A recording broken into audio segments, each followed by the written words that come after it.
বাজার থেকে বাড়ি ফেরার পথে গ্রামীণ সড়কে বাইক ছিনতাইয়ের চেষ্টা, এমনই অভিযোগে তুমুল চাঞ্চল্য ছড়িয়েছে কোচবিহার জেলার মেকলিগঞ্জ ব্লকের জামালদহ গ্রাম পঞ্চায়েত এলাকায়। জানা গেছে ঘটনাটি ঘটেছে 191 নম্বর জামালদহ এলাকার নুনিয়াটারি সংলগ্ন এলাকায়।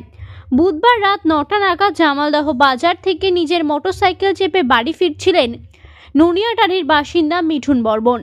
সেই সময় মাথা ভাঙা চ্যাংরাবান্ধা রাজ্য সড়ক থেকে নেমে গ্রামীণ রুটে একটু এগোতেই তার পথ আটকে ধরে তিন দুষ্কৃতী।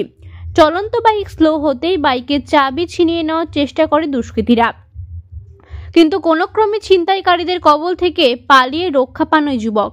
বৃহস্পতিবার জামালদহ পুলিশ ফাঁড়িতে গিয়ে ওই যুবকের ঘটনার কথা সবাই জানিয়েছেন, তবে লিখিত অভিযোগ দায়ের হয়েছে কিনা জানা যায়নি। পুলিশ অবশ্য জানিয়েছে ঘটনাটি খতিয়ে দেখা হচ্ছে, তার আগে কিছু বলা সম্ভব নয়। পুলিশ এও জানিয়েছেন পাশে একটি অনুষ্ঠান চলছিল, ঘটনার সত্যতা যাচাই করে দেখা হচ্ছে।